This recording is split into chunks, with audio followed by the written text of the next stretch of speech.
Hey guys, it's Matthew here once again, and I'd like to give you a video summing up the Abyssal Jewel character that I started about a week ago and made a video about with Sire of Shards, so it is purely staff based, and just show you how it went and what it achieved throughout the game. Overall, I'm going to go ahead and say Abyssal Jewel stacking is definitely still an extremely viable option, since I managed to do it with Sire of Shards, which is terribly slow, terribly inefficient in damage, but has some solid Nova AoE here, and for the most part I have been using what you can see here is called Lolipop throw, using Martyr of Innocence skin over my Sire of Shards, which kind of turns your Spectral Throw into a Lollipop version of Spectral Throw, with the Nova especially. So I've been doing this for the most part, and you can see that, yeah, we've cleared everything up till tier 16, the mapping has been very smooth, and the single target when swapping to just a regular staff, Eclipse staff that is, with our weapon swap and pure single target setup, ended up feeling pretty damn good as well. Having the on-demand single target swap worked really well in this build, and like I said, staves are a terrible fucking choice for elemental damage builds because you can't get very fast attack speed, you cannot stack or make use of the Abyssal Jewels that well compared to something like foils, daggers, Brightbeak, all of that sort of shit. So this is more of a proof of concept and just a fun alternative with the Sire of Shards. By no means do I expect you to go out and copy this and say this is the greatest Spectral Throw ever. It's just a fun build that you can do if you're sick of your regular Spectral Throws and you have a bunch of currency or Abyssal Jewels with the staff stuff available to you. So it does work fairly well, but honestly, if you're going to go for a real Spectral Throw, you're better off building a character similar to this, however, entirely sword based with foils, for example. You'll get a lot more single target and sort of Spectral Throw damage out of it, because you can get something like, well, let's say 50% more attack speed. It is pretty crazy by comparison. But despite all that, I do still want to show you how the character performed himself, especially with the Sire of Shards Nova stuff, because it was a very nice clearer, and I do still want to show you the concept of how much damage we can do in the end game with mostly modest gear, but relying heavily on Abyssal Jewels. So the Nova really does make clearing a lot nicer, especially for certain things like breaches and all that, but it's really not that necessary. A lot of the time, just a directional Spectral Throw with GMP is going to be totally fine. Just, 5 projectiles in a wave, probably going to be a lot better in a lot of different situations. But this one can be a novelty and can be decent in some extremely dense situations. But the biggest drawback of the build, I'd have to say, is having to leap slam as slow as I do. I did get it up to a speed where leap slam wasn't completely terrible, but compared to the level of whirling blades or shield charge you could get if you made a similar sort of build with a fast foil, it feels completely awful. So that is going to be one of the hardest things to get over, playing with a fairly slow leap slam. Like, it was manageable, I didn't really hate it or anything, but it wasn't what you really want to do. Now these examples here are red tier Elder and Guardians. I only included one Guardian because they're all pretty much the goddamn same. You just go in, attack them till their phase, and then wait till they pop and attack them next phase.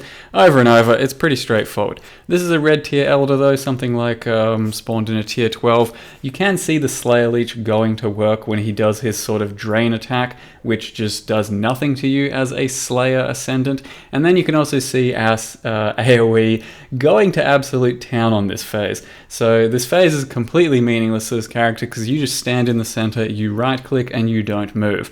Your Lollipop throw just destroys everything everywhere, and you really don't have to even pay any sort of attention. I've, for the most part, just talked to my chat, read my chat, and hardly had to do anything. So something like this makes the novelty mostly worthwhile, and it definitely was quite a lot of fun getting this sort of this level of shenanigans happening. However, it is completely terrible on my frames, and I drop to like 20 FPS every time I'm attacking in that way, and it is completely terrible for the actual performance of your PC.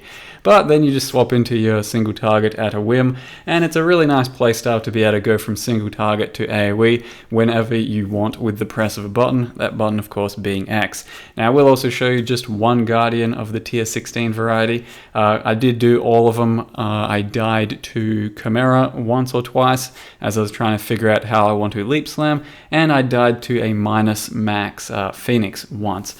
Now I'm not going to show you those, they're pretty straightforward fights and they're just long, I suppose, for this type of video. So I just wanted to show you that Minotaur real quick to show you the DPS that we can pull out even with a 1.5 speed staff, which is, as I mentioned, terrible for elemental spectral throw, but still good enough with all of the abyssal jewel stacking. And then of course a phase 2 shaper over here. So it's a bit of a messy fight because you do have to be practically melee with this slow proj. I was lagging a bit, as you can see, when he doesn't fully teleport up. That does mean you're usually having a few lag spikes, and I definitely was while trying to play through this. So it was a bit of an ordeal, but I didn't die until the third phase, where I died just once because I got hit by a rogue ball during the space phase after that. So that's entirely my fault. But for the most part, yeah, it's a pretty smooth build and actually performed rather well. Just giving a nice proof of concept for the Abyssal Jewels, which I guess to no one's surprise works really well. But the point is, you can make pretty much anything you want out of Abyssal Jewels if you have enough of them, if you stack the right amount. It's pretty damn effective. Spectral Throw though is always a favorite of mine, and that's why I went ahead and did it. And I do want to show you guys basically how I built the character and just elaborate a bit on the last video. And there goes Shaper. So to begin with, I will just go over the staffs. This is all I managed to craft with my 6-link Eclipse staff. I bought the base itself for 40 chaos, and if you want to try and do something similar, an eye level 77 base at a minimum, I think, is what you're looking for, because that is going to be tier 1 attack speed. However, you don't even really need to do that, because you can simply craft with essences of zeal and just get some high level of attack speed through that. It's very simple what you need from the weapon, just some attack speed and some crit, or the ability to craft crit. Any additional cold, lightning, fire, or crit multi, or elemental damage to attacks is just cherry on top. Basically, just some attack speed and some crit is all you're really looking for, and that's what I managed to craft quickly. And for my single target setup, I went Spectral Throw, Slower Proj, Crit Strikes, Ellie Focus, Damage on Full Life, and Ellie Damage with attacks. And then for our Sire of Shards, as I mentioned in the previous video, I did just get the 6-link happening, and the last link I attached is increased crit damage, because our crit damage is super freaking low. So it's 438 with the crit damage support. Without it, it's only 320. So this gem actually does quite a lot of work in this sort of situation, where normally it's pretty much a garbage gem. But because the tree I have does not really get a lot of crit multi, and you can't really afford to get a lot of crit multi from jewels, that's what it has to be. So otherwise, it's just Spectral Throw, Crit Strikes, GMP, Ellie Damage Attacks, and Damage on Full Life. And as I mentioned, I did skin a Martyr of Innocence over the top of that. It's a very cheap staff that doesn't really do much else, but it does look pretty fancy and turns your Spectral Throw into, like I mentioned, a Lollipop Throw. So I thought it looked pretty damn cool, the effect. That's just without any micro. Actually, it's with golden, sorry. Is it? No. What? No, it's not. It's not with golden. It's got no effect whatsoever. I don't know which one's got golden attached. I think it's this. Yeah, the spatula throw has a golden attached to it. So my bad on confusing those. Yeah, so this is absolutely no micro except for the skin transfer. But if you want to see it with golden, it doesn't really look much different. I liked the contrast of the white on the yellow more. That's why I went without golden on this version. Now I did try and 6-link or 5-link my Belly of the Beast sometime yesterday, and I couldn't ever get the 5th link happening until today randomly. So in most of the clips that you saw, I was only running a 4-link Belly of the Beast. Because our 4 or 5 link doesn't really matter here, we're just using Ancestral Protector. He does do some DPS, but just not particularly noticeable. You're mostly putting him down for the attack speed buff that he gives, because when you put down Protector, he does give you a 20% more attack speed multiplier, and he also has a huge stick. So that's pretty cool. He's got a giant staff that's basically 3 times the size of yours, and that's just kind of a novelty on this build as well. But it was a 4 link for the most part, and that's Protector, damage on full life, elemental damage with attacks, and crit strikes. And then of course my 5th link was LE Focus. Besides that, I'm not sure too much else has changed on my gear. I did end up running Assassin's Mark on hit with my ring. That was primarily because I needed an accuracy ring, and this is my ring that I've had for a while, but I'm not even sure it's the right move. I think just a pure ring with life and accuracy, maybe some elemental damage to attacks, kinda like this one, dropping one of my heralds and then doing a Blasphemy Assassin's Mark is probably going to be more beneficial. At the moment, both of these heralds that I've been running plus Arctic Armor are my reservations, and the 2 heralds are very close in damage to just a pure Wrath, so keep that in mind when you're picking your reservation stuff. But they also give a bit of extra effect through the Shatter and through the Lightning Strikes. So that's why I went with these instead of Wrath. Overall, they don't add too much damage because, you know, what's another 70 or so damage lightning when you have every jewel just about giving you that much as one of its stats. So yeah, they're not terribly good. You definitely don't have to use any heralds, and like I said, that's why Assassin's Blasphemy might actually be the right move, because you can get a level 20 that way and a buffed Blasphemy as well. But keep in mind, this is what I did anyway. Besides that, try and get multi and LE damage everywhere you can, especially if you're revolving around big Abyssal Jewel sort of setups. A jewel like this is about as good as you'll ever see and is about as good as you get, so try and get stuff like that. But 3 prop jewels without one of these mods is going to be totally fine as well, because some of these are pretty weak. So you can see that through some of my jewels, they're a little bit weaker, like this one, for example, probably worth what 3 props on this one is worth, for example, just because the damage numbers do get a bit lower. Now, other things to mention are I did run a Quicksilver basically all of the time, except for pure boss fights when I'd put its Series Flask on. Running a Quicksilver with this build and being super fast felt actually pretty good for mapping, so occasionally instead of leap slamming, you'd bridge the gap just by doing a bit of a run. So that felt pretty damn good, but when you really need the damage, we went at Zeri's Promise.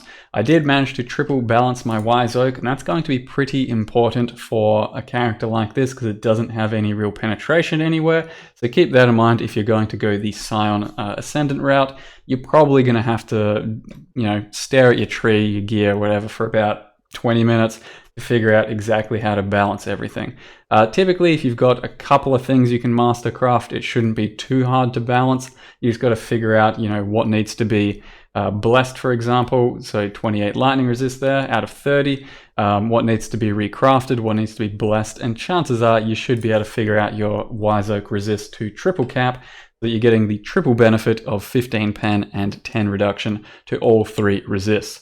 So that's pretty important, and it is somewhat intimidating if you're not used to doing that. Last thing I think I'll mention is that for your Abyssal Belt, if you're going to go this route like I did, you do want pretty high life on your jewels as well as damage, because otherwise you'll have a 0 life belt, whereas you could otherwise have a good Stygian belt with 90 life, wed and all that. So do try and get life and then 2 damage mods like I've done here. I did get kind of screwed on my 4th prop rolls there because I was trying to exalt them, and that's the best that could happen. The rest of the gear will be available to show though. I was using this enchant as well. Not really sure if it's amazing, but yeah, I was using it. Otherwise you can just grab a damaged one, or nothing in general is fine too. It's really not too big a deal. Enchants are not terribly game breaking for this character. I was using a Rat's Nest though. You really don't have to. A Star Conjure is probably going to be a slightly better option just to get another 200 or 300 life. So I'll give you guys the Path of Building link. It's more of a proof of concept if you want to go Ascendant for this sort of jewel stacking character. I thought it worked out pretty well. Got 8 jewels on the passive tree, used Assassin for the extra crit, and as well as that, Slayer for the reliable life leech effects are not removed at full life. Felt pretty damn good. Nowhere near as good as Slayer actually is, but it was probably about half as good. Did really help me survive in certain times and just have a bit of a smoother character. But there's probably a few other choices you can make too if you really want.